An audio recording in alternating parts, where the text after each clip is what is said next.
What is up, dreamers, doers, achievers, everyone joining in? Appreciate you watching. For this one, episode 5, we have a dear friend and someone forging her own path. Kylie Fernands. She is an artist, a creative, singer, songwriter, manager, and a brand strategist in a way. As a musician, both really starting to branch off on her own, she has to create a brand and exude who she is to show others. She recently released a single and EP called Why. She goes by the name Kylie Michele. You can just find her on Spotify. All links will be below. But enjoy this episode. We get into the legal of the music industry. We get into the creative side, creative flow, her journey and path. If you're starting off an industry in music, you're in it now, or you can just enjoy someone on a path towards achieving something, someone aspiring to really accomplish a dream, this is it. So enjoy this one. Let us know what you think in the comments. And episode 55 with Kylie Fernands, Kylie Michele. Let's do it.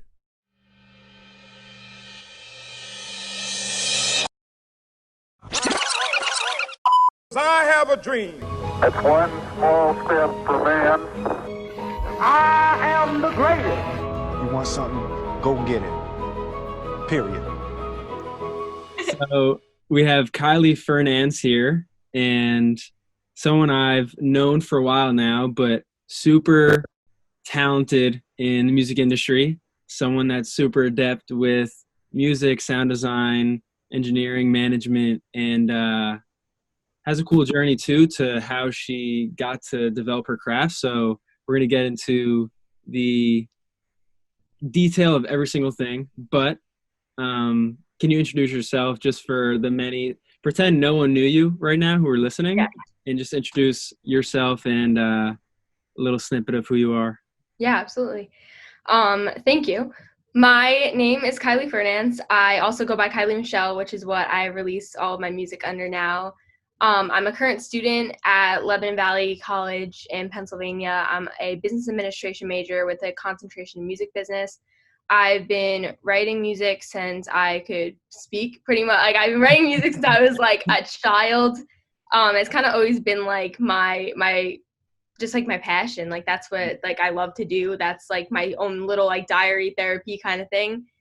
And I've been also, the reason I went into music business at school was because at first, like, I was never going to go to college, but I mean, like, it combined like my two passions, which were music and business. But Yeah, that's beautiful. And can you talk about the point of like how it's your diary? It's like a meditative thing for you, because I find everyone has their own form of meditation. And for you, did you get into it because it was that outlet, or did you get into it because you enjoyed teaching it? Like, what was the entry point for you when you first started? So when I was a kid, so I was like maybe like 6 to 8 years old, like within like that range, I would always sit down on my piano and I would be like, oh, give me a song to play.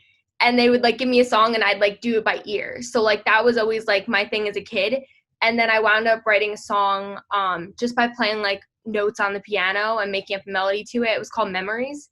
I still remember it like to this day, like word for word, but that was my first song that I wrote. And never forget your first. Exactly. And since then it's kind of just become like I said before, like my diary. Like if something goes wrong in my life, or even if something's going right, like that's the thing I turn to, because that's something that will never go away, is my music. And the best part and the scariest part is that when you release that music, you're like taking a page out of your diary and you're giving it to the world. So it's a little scary, but then again, like when I've released songs and I hear people like coming back at me being like, oh my gosh, this helped me through my breakup, my roommate situation. Like I get DMs and people are like, you know, like this really like impacted me. Like I've gotten like text messages before, and like that's why I do what I do, because I think that's like the most important thing you can do, you know? Yeah, absolutely. It's like the point of making it for yourself, but then to have it affect others. That's exactly. cool. Yeah. And I find it really fascinating that you started just by ear. I mean, I think of people, and this is obviously like the holy grail of the music industry, but like Jay-Z would do just like in the studio, never really recorded, pre-recorded, just like goes with the flow. Yeah. which is awesome. How do you tap into your creative flow? And we'll get back to like your journey up until this point, but I just like a selfish question, like how do you tap into your creative flow, and what's your practice for that?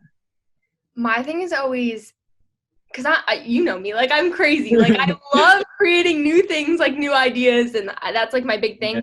I think my creative flow really comes from my subconscious, because when I have, like, especially when I'm writing, if I have a lot on my mind, sometimes I don't even know what's going on in there. So when I write, it all kind of like puts itself down on paper, and then I'm like, oh, like people are like, when I write songs, like if they're like about a situation or about a person, it's never like I sit down and I'm like, I'm gonna write about this, or like I'm gonna write about this person. It's never like that. It's like I put words on a paper, whatever comes out of my brain, I'm like, oh, so that's what's bothering you today, Kylie. Like, all right. Like, but that's kind of where like my creativity comes from, just like, I think, like, again, like my subconscious in a way.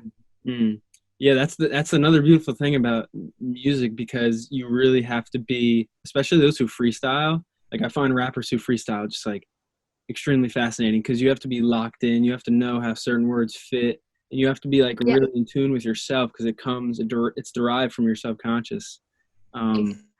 Yeah, no, that's amazing. So going back to the journey, you got into music through just your own like passion of it, and got into it just free flowing your own way on the piano. What happened sort of after that phase when you were a younger kid? So pretty much, so I actually started musical theater. So I started like doing that all throughout my childhood. I think, like, to be honest, that helped me in a way, because I started teaching after that. Like I went to School Rock in Waldwick, and that's what I did throughout high school. And I started teaching there in high school. So I started teaching kids vocals, guitar, piano, and then sometimes drums. I don't know what that, but I used to teach kids that. So, but I always used to tell my students, there was the one like piece of advice that I always told them, because they were so nervous, always so like concentrated on hitting all the notes. I was like, I don't care about that. I was like, I don't care if you hit all the notes. I was like, because honestly, I was like, if you walk into an audition or you walk on stage to perform in front of someone, I was like, no one cares if you hit all the notes. I was like, if you can go in there, I was like, I might go in somewhere and not be the best like singer in the room, but if I can give the best performance, that's what's going to matter. And like, that's what I told like all my students, kind of like going into that. But like, again, like songwriting's always been like a goal of mine, and even like songwriting for other people.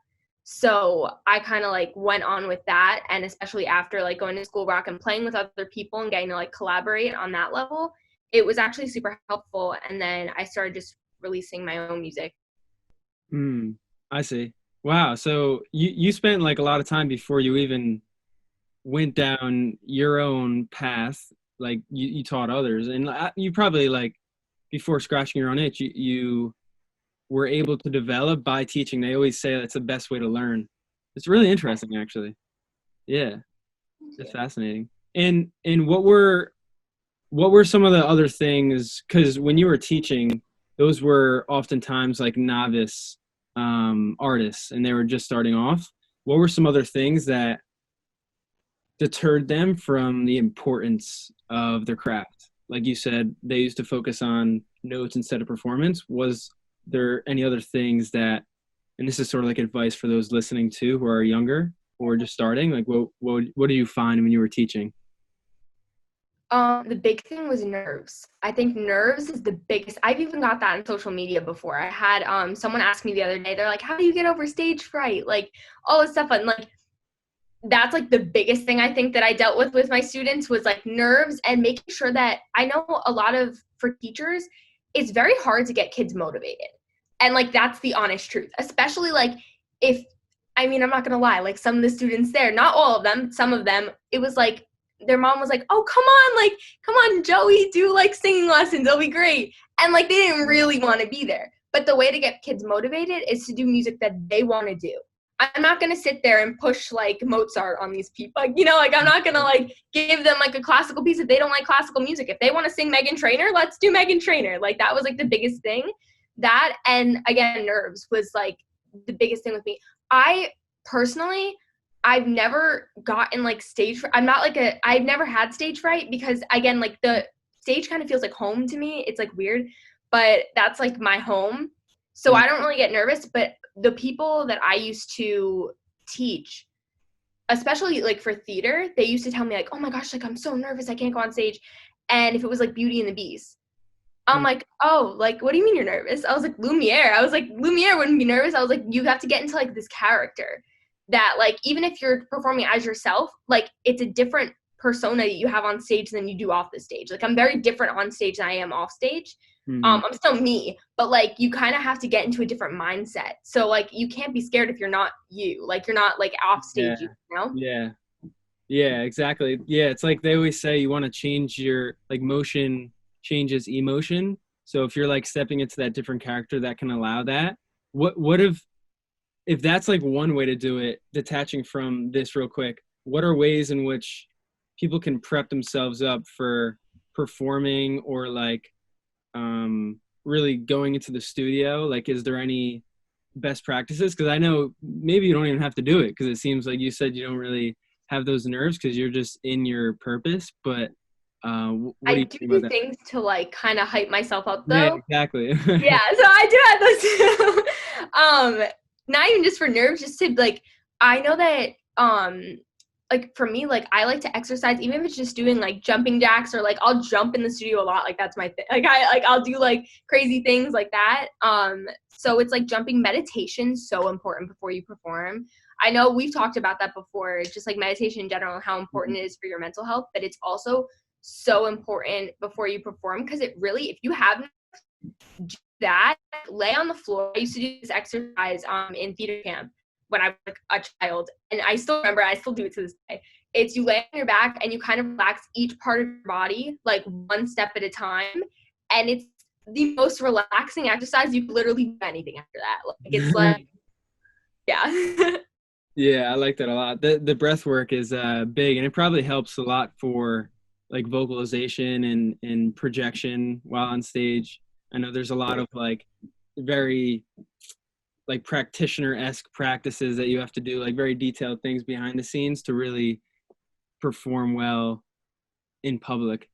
Um, but yeah, so you went from teaching, but then we left off before we went down the little rabbit hole with you started to then release your own stuff. So talk about how what was that like, and just explain in your own way when you started that.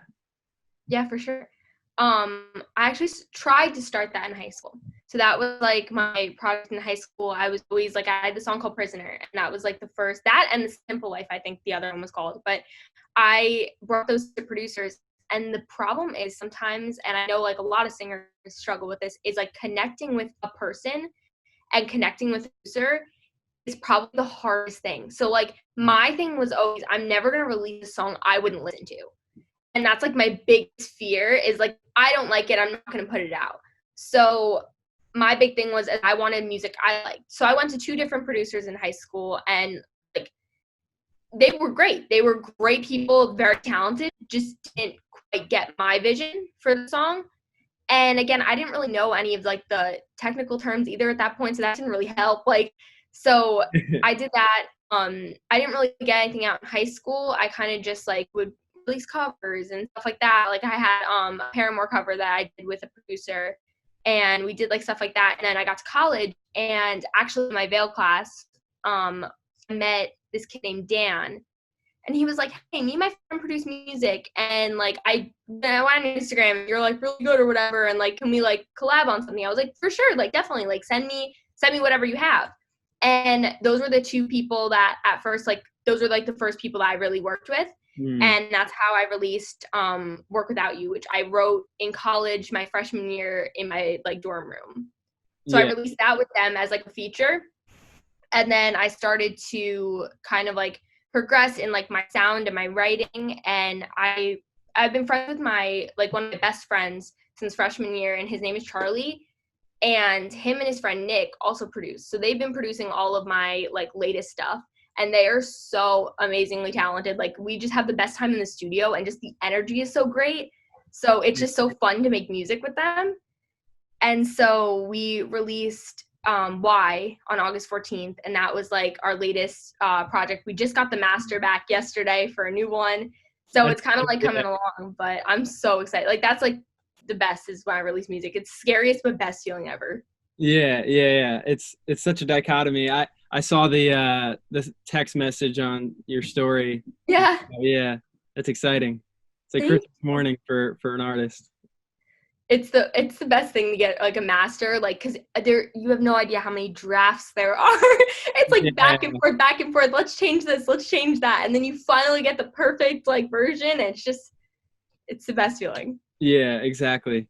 And there was a couple things that came up for me as you were explaining that stuff. I was gonna ask, like, what like really try to harp on the importance of finding a good producer, because I didn't know that having that chemistry is crucial, as though like a business has two great business partners, like the same way this producer artist relationship. So like why is that crucial, and like what ways can you find your person? Is it sort of just like throwing darts at a dartboard with blindfolded, or what do you think about that?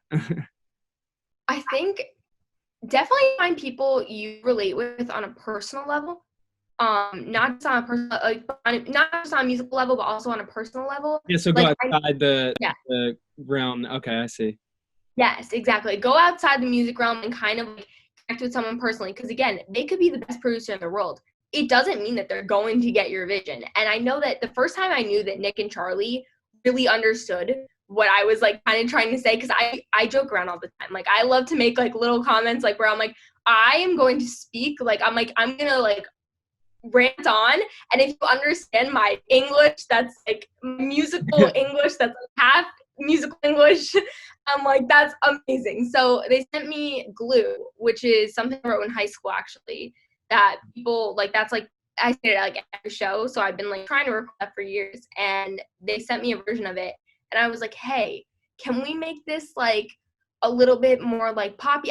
We always use like different terms. We're like, oh, we'll add like a little bit of like bubbles. We call them bubbles if like it needs to be like more bubbly, more poppy, like. And so he sent back 10 minutes later the perfect version of it, and I was like, yeah, this is it. This is who I need to work with. These people are who I need to work with. And also, I've been friends with Charlie for so long, so he understands me as a person. So it kind of like worked both ways. I see. Yeah, it's like those you form your own language, or like dictionary. Yes. Yeah. That's amazing. Thank you. Really cool. I think when I came to Lebanon Valley the one time for the talk and the event, were those the guys who, when I was in the room with Daniel, they were showing some of the music, or was that two different guys? Dan and Will, who were in Joke, who I released Without You with, and we're going to release at some point with them. They're super talented. I love working with them. They're really, really great people, great musicians. But yeah, so they're two different groups of people, but yeah, one of them. They seem it. They're great. And then, so part of the journey at Lebanon Valley College, part of Vail, which is the music group there, you're sort of like stepping into your own for sure. What is, because there's like this push and pull with industries where it's like a marketer should know something about data, salespeople should know law. It's like these adjacent skills. So for an artist like you, now that you're really you're stepping into your stride with the music part of it, what are you doing, or what did you have to learn to focus on the marketing business side of it? I know you recently had, like, you incorporated yourself basically. Yeah. But like what are those steps looking like? Because that's really important for an artist in general.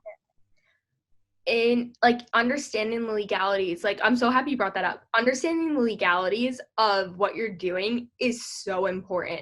Like you could have like the best like team of songwriters, but if you don't have that split chart and like you don't know that like you need to like work out percentages, Like, so many things can go wrong. Friendships can be ruined. Like, you need to talk about that. Like, it's so awkward, and I understand that because I used to be like, no, I don't want to bring it up. Like, who's going to bring it up? But, like, you have to bring it up. Like, they're like, I learned that, like, honestly, I learned that in school. And, like, one of the best classes I think I took in school it was called Copyrights, Contracts, and Cash. And it was, like, really the legalities of the music industry. We would look at contracts. It was taught by Sherry Mullen, who owns her own publishing company, RDSD Publishing. And that was, like, such an important class because you really do have to understand, like, the legalities of what you're doing. What split contracts that you brought up before? So there's a couple different contracts, but for songwriters, so if there's, like, multiple songwriters on a song, it doesn't just automatically get split. Like if you have, like, 2 songwriters, it's not going to automatically get 50-50. Like, you can do 50-50, but you have to sign off on it. So, or you should sign off on it. So there's not, like, any question when, like, say, like, a song blows up and now you have, like, $1 million and you're like, oh, I don't know where this goes. And, like, understanding, like, the royalties of it too. And someone could be like, at that point, like, oh, well, I wrote, like, the verses and the chorus. You just wrote the bridge. Like, you know, like, it's, like, kind of like that. And, like, that's so toxic to be in at that point, like, that kind of situation. So you kind of just want to get that out of the way in the beginning. Yeah. Because that can disrupt the creative flow if you're, like, focusing on that. Yeah, I think of, like, imagine, like, Mo Bamba when he made one of his songs, or, like, someone who just has a hit song out of nowhere. Yeah. They don't have that. Yeah, for sure. And then the next thing I was going to get into was, so you're with marketing, you're with business now. Where did I cut you off before when you ended with that you incorporated and you're in the marketing stages and all of that? It was, like, the legalities of, like, the business part of the music industry and, like, the business part of that's what I was what I was thinking of. Okay. That's what I was thinking of. No. So Kanye West, I don't know if you're on Twitter. Yes. Yeah.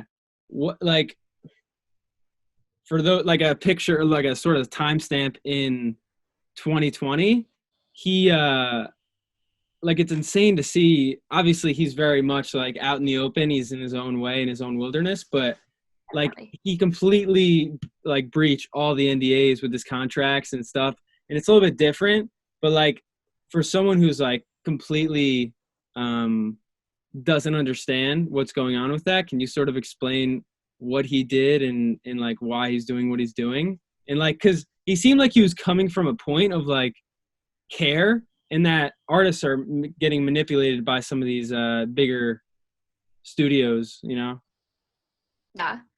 Yeah.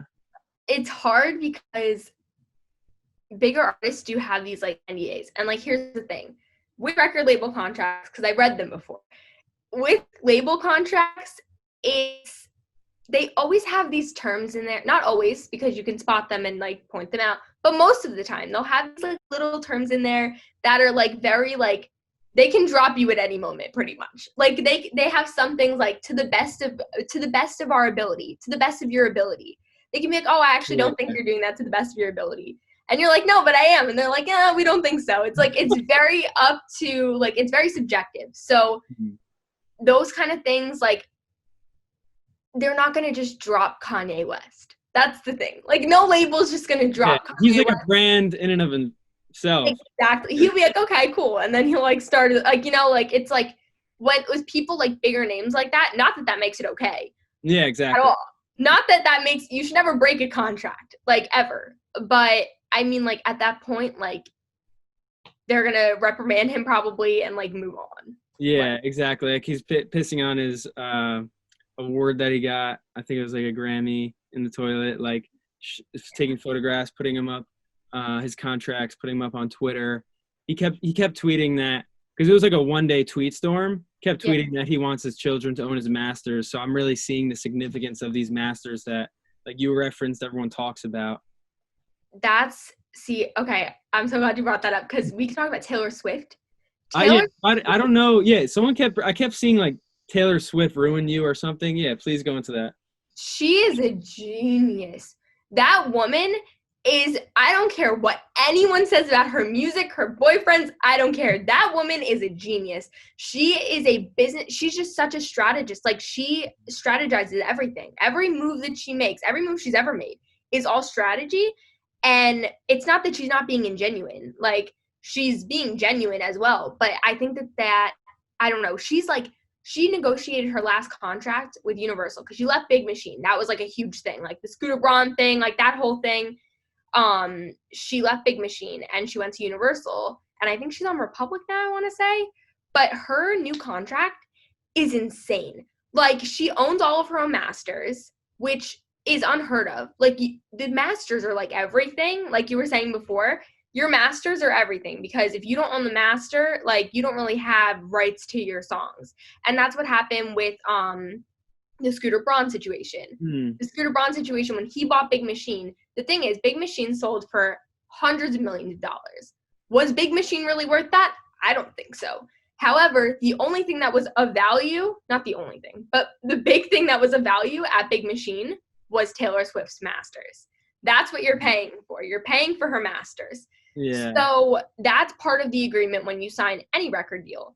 Any record deal you sign, for the most part, unless you're Taylor Swift, is going to be that they own your masters, because if not, they can't make any money. You know, like, they don't make money. Yeah. I often comprehend things in like crossovers to different industries I understand, or like different analogies. And if someone were to acquire, like the way Facebook acquired Instagram, they're buying not only the employees, you know, the founders, but the product itself, which is like that, the masters of Taylor Swift. I see. Okay. And like, and what's the connection of the beef between Taylor Swift and Kanye West? Well, Taylor Swift and Kanye West have had beef for years. Well, we won't even get into that. Yeah. We've had so much beef because of like the whole, I think it was the VMAs, right? Where he went on stage. Oh, I see. And interrupted her. So that was like the whole beef there. And then another thing was the famous thing where he called her out and like. I think a lot of like, music is so beautiful, and the reason people resonate with your music and DM you or like respond to you, it's like certain chords hit them in a certain way. What you're saying also integrates with like all of that sound design, and there's just so much complexity that just makes a song what it is. You know, music's sort of this like language of nature. So the fact that other stuff goes on, like on the business side of things, and there's all this sort of pride and control, is just besides the point of what music is. And I think, you know, from what I see from outside of perspective, objectively, it's like you guys are just you're trying to control too much. And 100%. Yeah, these record labels try to control too much. Yeah. But that's why a lot of people are staying independent, especially these big TikTokers that are now like getting their songs huge. They don't want to sign anything because they're like, I'm making money, so why would I sign anything? And honestly, that's where the record labels are going to get like a little hard. Like, not that there's always going to be singers that want a record label. I would love to sign to a record label. Like, it's like every singer has that kind of goal. But when you already have that kind of fan base, the thing with record labels now is they don't want to develop you anymore. They do not want to develop you. You need to have your own team. You have to have a fan base already, people that like to listen to your music. You have to have the statistics. And that's what A&R does now at labels. They more so go with the data. They don't really care about like, oh, like, let's take a chance on Harry. Like, they don't care. You know, like, it's like, if you don't have like the data to back it up and you don't have the team, they're not that interested. That makes sense. You know, that's important, but some things sometimes aren't measurable. Yes. But yeah, that's a different story.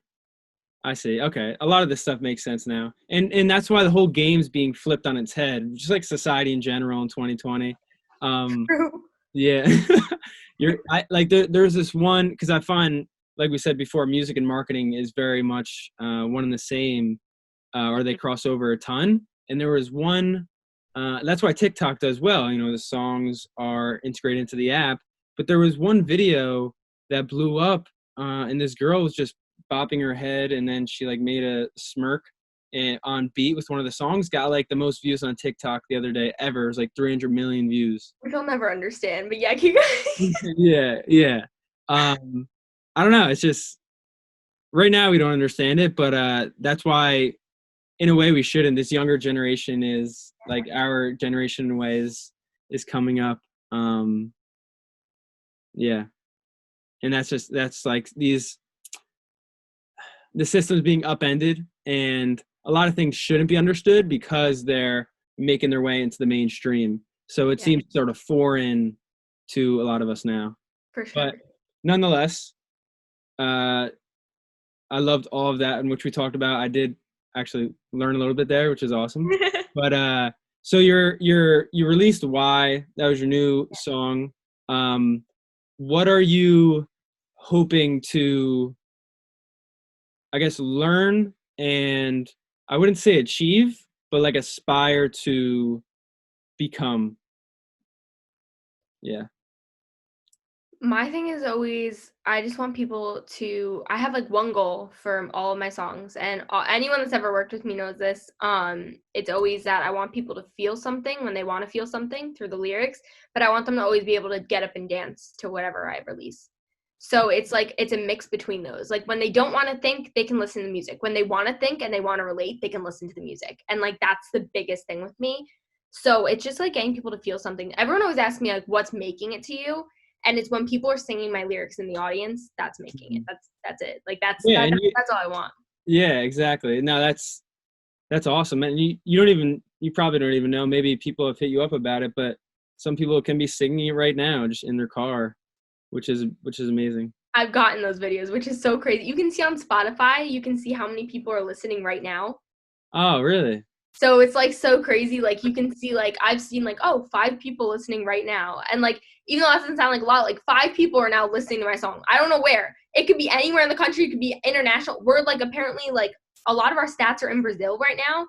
So Why it's kind of like traveled over there. We just signed a release with a resort in St. Martin. So they added Why to like their like resort playlist. So like it plays there all the time now. It's like so crazy, like things That's like fascinating. That. Wow. Yeah. Well, for one, I didn't get to say congrats on all that, which is amazing. Really, really cool. But I find Spotify is really taking over a lot of things now with then audio, but now visual, and their data is just unbelievable. They do such a good job with it. Spotify's genius. I wish they would pay their songwriters more, but they're genius. Yeah, exactly. They're really and I like the way you answered it too, because I kind of stopped right now, especially in 2020, with like the question of where do you want to be in 10, 20 years, because the present is like ever more important right now. Yeah. But I do vibe with that. We had someone on here, episode 27. His name's Marcus Charles, independent artist, and he's sort of the same way, in which he wants people to just be singing his songs and really resonating with it, because sometimes he writes songs from a point of what other people are going through and not so much like his own experiences. That was one of the albums for 25%, it was called, but now he's focusing more on like the internal to external. But I just find that really interesting. And I was going to ask you, what, like when you are writing or when you're in that flow and you're in the studio, do you keep in mind other people and like how they could be listening to it from like a strategic or like pragmatic point of view? Or is it always just on you, let me make something that impresses me? It's a combination of both. I think that there are definitely times where I definitely do think marketing wise, like what will people listen to? What's the earworm? Like what, like that kind of stuff. I also try not to put that many personal details, not for my life. I could care less about my life. They can know all about my life, but other people that I involve in my writing that are involved in those experiences, I try not to put that many personal details. Some people know who, like, it, you know, like it's whatever. But I try not to like really do anything that they're going to listen to and be like, hey. And then I feel like what I do love though is like adding things in it for me. If that makes sense, like I'll add like little laughs and little things. Like me and my producers literally sit down and we'll do a take where I just like talk and do like random things over the song. And sometimes like we'll use like that kind of stuff. Like in Take the Blame, I was talking and I used like I said something and we used it in the clip, and then Higher actually that I sang on, but I wrote it for Sean Matthews, who I wrote his entire EP with him. It's called Blue. And so we wrote Higher, and when we recorded it, I had like this, when we were writing on, honestly, I had like this like light bulb moment where I was like, we have to have gang vocals in this. Like, how cool would that be if we had gang vocals? And so when we were in the studio, we were working with like this one team, and we all got like around a mic, and it was like, higher, a little bit higher. And after the end, we all like started like laughing and talking, and we kept that at the end. Like those little authentic moments that like actually happen. And so many people ask me like, oh, is that like laugh like real or fake? I'm like, if it was like fake, I was like, it would have been a better laugh than that. Exactly. Oh, but like honestly, those are my favorite moments because those are so authentic. That just makes like it seem like you're having fun in the studio, and you are, you know? Yeah. There's like, it's like the synchronization of you want to be intentionally strategic for certain things, and obviously you have to know your stuff sound design wise, but the authentic stuff is what like really bleeds through.